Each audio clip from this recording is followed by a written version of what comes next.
La 70e édition du Festival de Cannes débute aujourd'hui. 18 films en compétition. Pedro Almodóvar, président du jury, qui attribuera la Palme d'Or dans 10 jours. Des stars, des paillettes, du glamour, bien sûr. Et une bonne petite polémique pour commencer. Celle de Netflix, qui vient s'immiscer dans les salles obscures. La plateforme américaine de films et séries en ligne présente 2 films en compétition à Cannes. Elle compte bien proposer ensuite les films à ses abonnés, indépendamment d'une sortie en salle, voilà, qui vient bouleverser les vieilles habitudes du monde du cinéma. Est-ce que c'est ça l'avenir? On en parle avec notre invité Emmanuel Queno. Bonjour. Bonjour. Vous êtes avec nous ce matin dans notre studio de Genève, mais en partance pour Cannes, directeur du festival Tous Écrans. On va évoquer avec vous les chamboulements que le cinéma connaît depuis plusieurs années, notamment grâce évidemment, ou à cause du streaming. La France qui défend la diffusion d'abord dans les salles, cette polémique Netflix telle qu'elle est résumée dans les journaux ce matin aussi. Comment vous voyez les choses, vous? Est-ce que c'est un combat d'arrière-garde, ça? En tout cas, avec une certaine réserve helvétique, parce que le problème est tout de même très franco-français. C'est-à-dire qu'il y a déjà un précédent entre Netflix et les festivals de cinéma. Il se trouve qu'en 2015, à la Mostra de Venise, qui est un très très grand festival, comparable à Cannes, Netflix avait présenté en sélection, en compétition, Beast of No Nations. Le film, ensuite, était sorti aux États-Unis, en Angleterre et dans certains pays, à la fois en salle et sur le réseau de Netflix. D'ailleurs, il s'était raté en salle, autant le dire. Et ça avait un peu refroidi Netflix, mais je crois qu'en l'occurrence, du côté de Netflix, il y a eu une proposition qui était relativement similaire. Or, il y a un problème, c'est qu'en France, on ne peut pas à la fois montrer un film en salle et sur une plateforme. Il y a ce qu'on appelle la chronologie des médias, c'est ça. Il y a une loi. Il y a une loi, oui. C'est-à-dire que la réglementation en France exige 3 ans en salle avant diffusion sur une plateforme. C'est cette loi-là. Et voilà, et je crois que c'est là où il y a quelque part entre Netflix et le CNC, parce que c'est plus le CNC que le Festival de Cannes. Le CNC, c'est le Centre national du cinéma. De la cinématographie. Oui. Donc je crois que là, Netflix a dit au CNC, nous on est d'accord, je pense, de montrer le film en salle, hein, si des exploitants veulent le montrer, mais on le montrera de toute façon sur notre plateforme en même temps.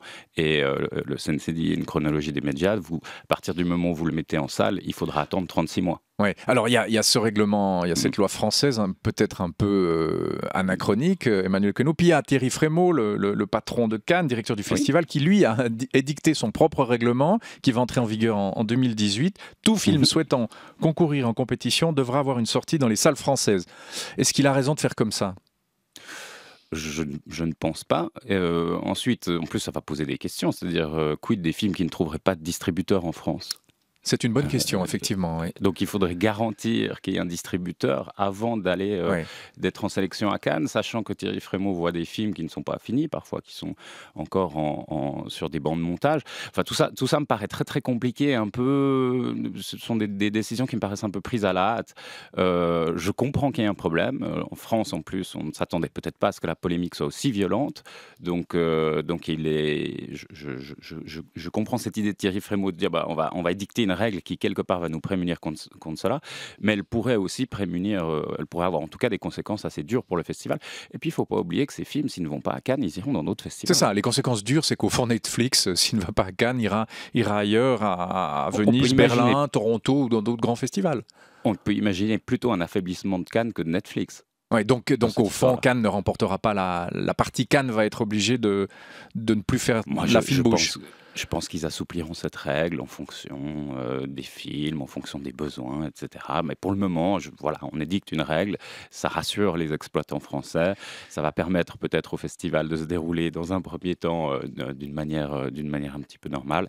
Et puis ensuite on verra bien. En tout cas, moi, je partirai jamais du principe que c'est une règle qui va être gravée dans le marbre. Emmanuel Queno, où est-ce qu'on doit mettre la limite? Si on accepte sans limite la diffusion en streaming, est-ce qu'on peut postuler que plus personne n'ira dans les salles obscures?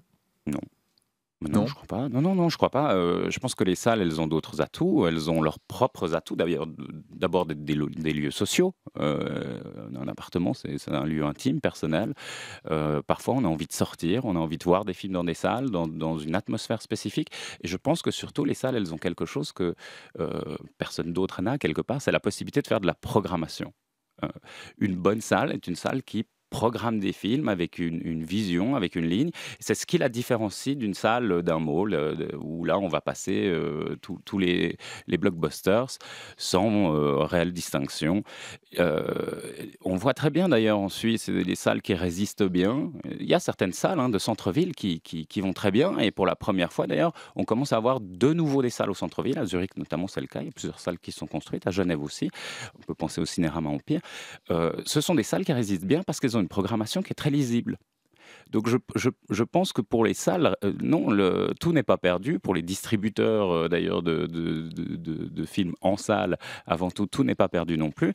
Simplement, il y a de plus en plus de concurrence. Il y a la concurrence avec le cinéma en streaming, mais il y a de la concurrence avec tous les autres types de divertissements audiovisuels. Oui, pour les salles obscures, alors elles ne vont pas disparaître, mais est-ce qu'elles ne vont pas se transformer en niche un peu voilà, c'est une expérience qu'on va vivre.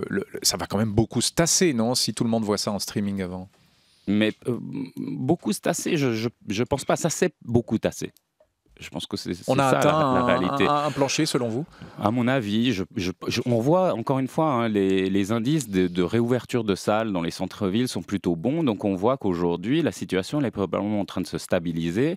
Que les salles ne pouvaient pas résister parce que probablement elles faisaient de la même programmation que les malls, mais dans des salles moins bien équipées, avec moins de confort, moins d'accueil, etc. Ces salles-là n'ont simplement pas résisté. Elles ont fermé ces dernières années. Les 10 dernières années ont été dramatiques pour le paysage des salles en Suisse, mais dans le monde entier. Et je pense qu'aujourd'hui, on va retrouver une situation un tout petit... Les gens aiment le cinéma en salle, mais pas tout le temps et pas à tout prix. Donc, je pense que ce à quoi on assiste, un peu, d'ailleurs, c'est ce qui s'était un petit peu passé avec le DVD, c'est que simplement des publics qui ne peuvent pas aller en salle, pour diverses raisons, familles nombreuses, etc., coûts trop élevés, peuvent, eux, voir ces films-là autrement.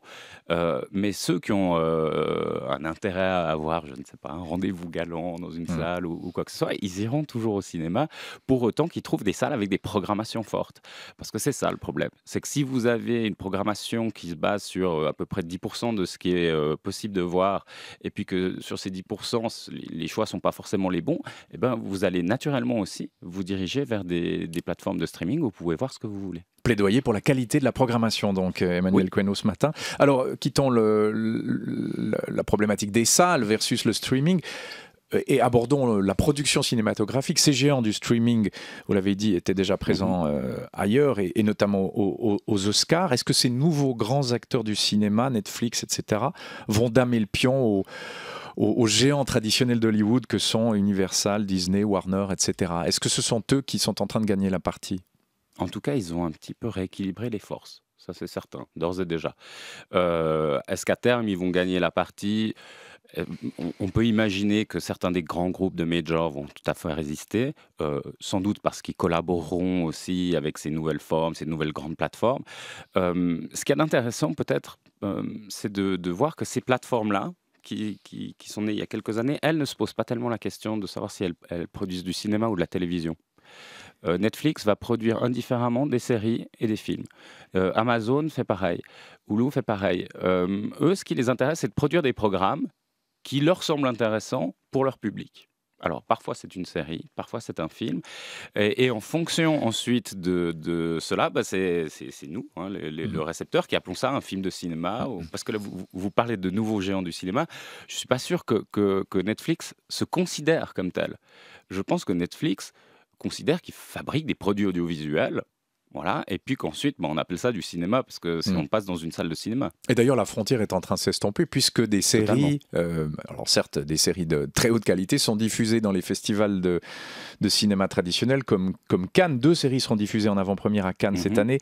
La merveilleuse Top of the Lake de Jane Campion, pour ceux qui n'ont pas vu la première saison, c'est un chef-d'œuvre absolu, donc ça ce sera la deuxième, qui était déjà à Cannes en 2013. Et puis, autre chef-d'œuvre parmi les chefs-d'œuvre, c'est Twin Peaks, 3e saison. Les 2 premières, voilà, c'est un délice. Les 2 premières avaient été diffusées, je crois, en 90 et 91. Donc là, Lynch remet la compresse quasi 30 ans après.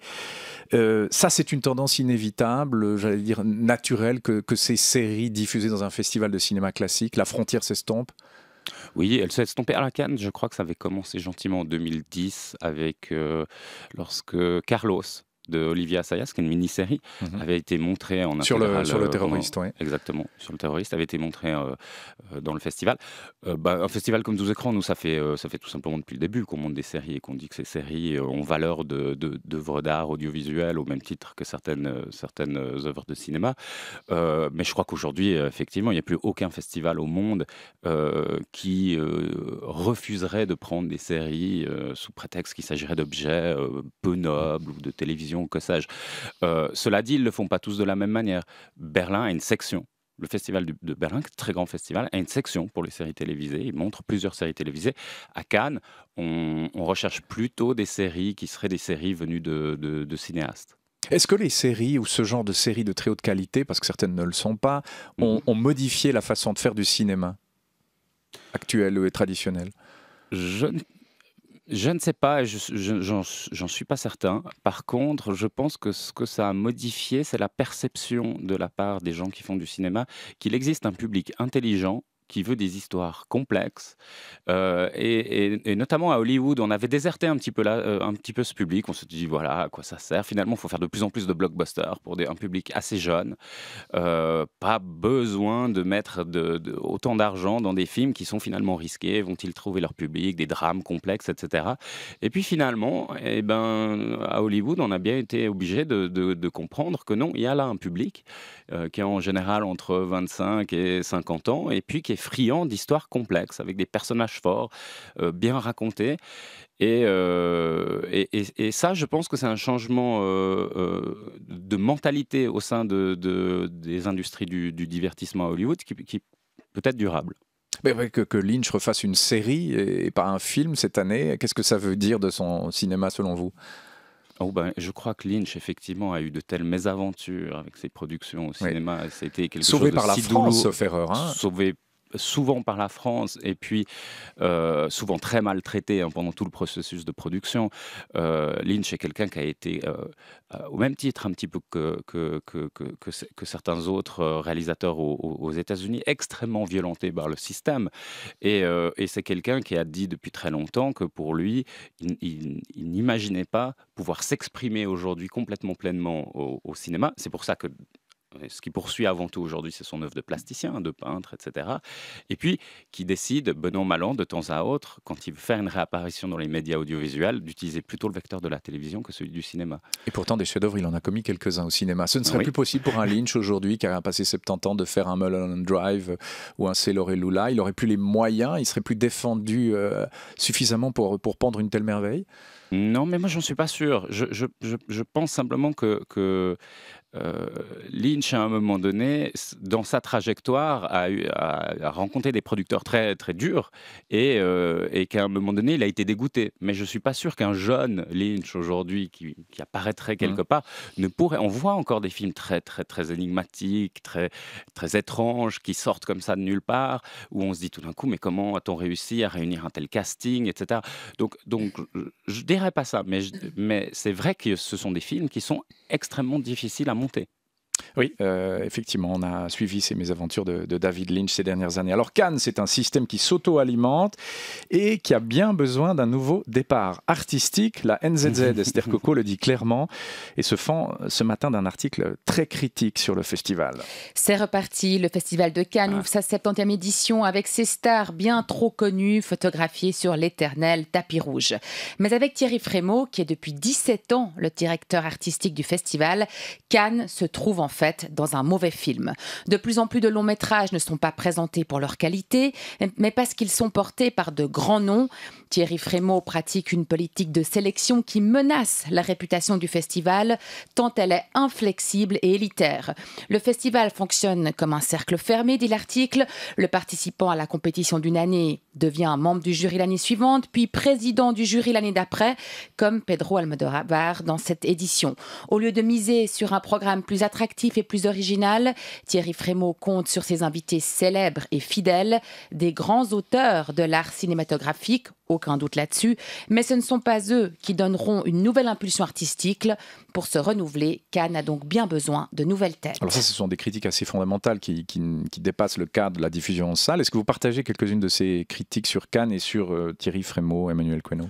Oui, en partie. Disons que, mais ce sont des critiques qu'on a déjà entendues ces dernières années. Effectivement, par moments, on a l'impression que cette grosse machinerie de Cannes s'essouffle un peu, que les mêmes auteurs reviennent, que Thierry Frémaux lui-même n'a plus une marge de manœuvre suffisante et qu'il est enfermé dans son propre système. Ça ce sont des critiques qu'on entend chaque année. Maintenant, bon an, mal an, on se rend compte aussi que Cannes réunit la plupart des films les plus fascinants de l'année quand même. Donc c'est une critique justifiée, mais pas totalement. Après, on sait aussi que Thierry Frémaux est plutôt un directeur sur le départ.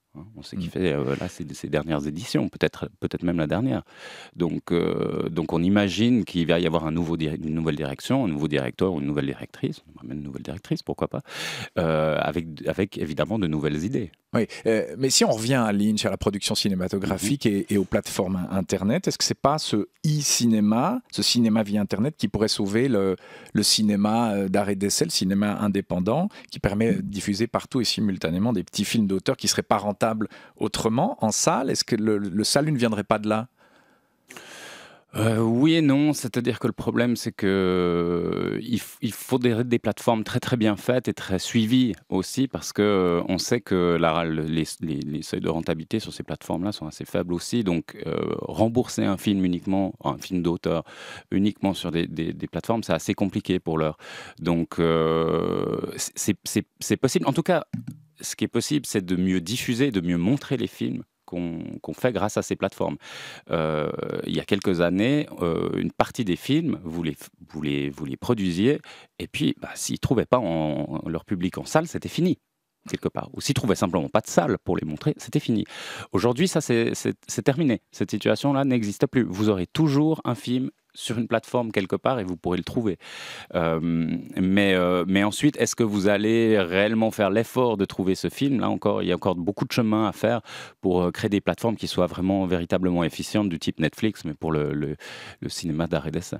Emmanuel Queneau, autre nouveauté de la 70e édition de Cannes, c'est la réalité virtuelle. Alors vous connaissez très très bien ce domaine, la création numérique, qui est d'abord apparue dans les jeux vidéo. Au cinéma, ça donne quoi? Là, il y aura un court-métrage d'Inaritu. En réalité virtuelle. En réalité virtuelle. Ça vous tente, ce genre d'expérience? Quel avenir ça a? Puisque nous, à tous écrans, on monte de la réalité virtuelle depuis 4 ans déjà. Donc effectivement, oui, ça nous tente beaucoup. C'est très intéressant de voir, parce que la réalité virtuelle pose un nouveau défi au cinéaste, c'est-à-dire la disparition du champ. Du hors-champ plutôt. Donc c'est le spectateur qui devient réalisateur en quelque sorte. Disons qu'il devient témoin de l'action. C'est comme s'il était posé au milieu du tournage, quelque part. Donc tout doit paraître vrai au moment où ça arrive.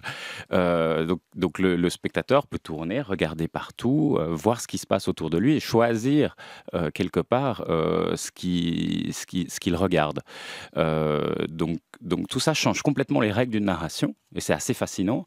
C'est drôle de voir qu'effectivement Cannes, quelque part, alors que Cannes a mis beaucoup de temps avec la télévision à accepter des séries télévisées dans son programme, finalement avec la réalité virtuelle va plutôt vite, parce que non seulement il montre ce film, mais il montre encore 80 autres projets au pavillon Next en réalité virtuelle, c'est considérable.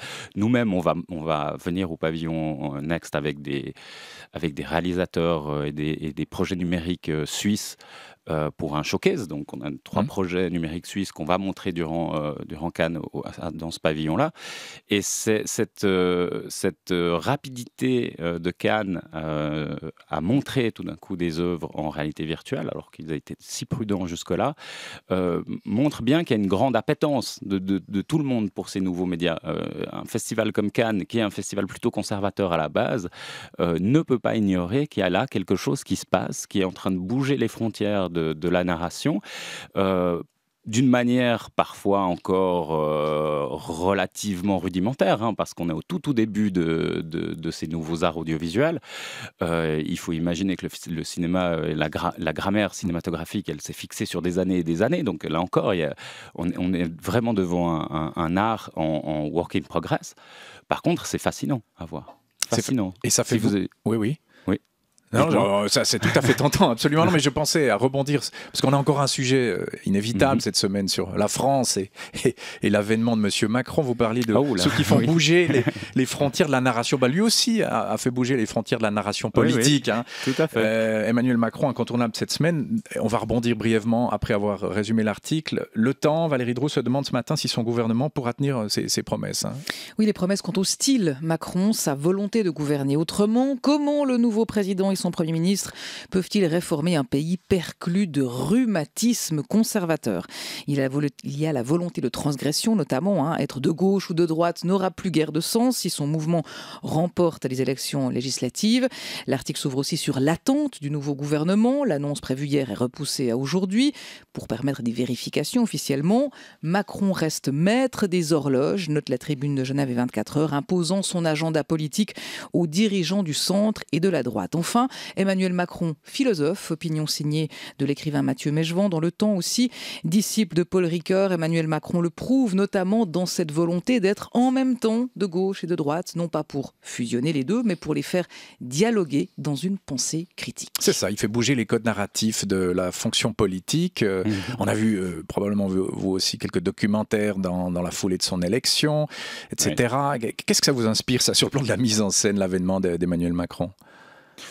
Non, ça m'inspire, je suis désolé, parce que ça m'inspire pas grand-chose. C'est-à-dire que le problème, c'est qu'on a quand même un tout petit peu l'impression de revoir ce qui s'est passé par le passé avec Giscard, avec d'autres en France. Qui avait été filmé par Depardion d'ailleurs, il y a 40 ans. Exactement, et avec une histoire très très dure derrière, parce que les rapports n'étaient pas forcément bons entre les deux hommes. Non, évidemment, réformer un pays qui paraît irréformable, voilà une belle mission et une narration comme ça splendide.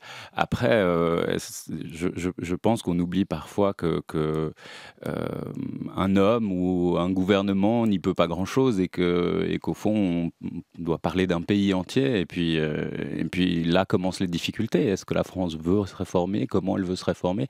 Ça, c'est plus compliqué, je pense. Donc quelque part, ce récit Macron, il débute maintenant. Malgré tout ce qu'on a vu jusqu'à maintenant, c'est maintenant qu'il débute le récit. Et c'est dans les 6 prochains mois qu'on verra si l'histoire qu'il nous a racontée est la bonne.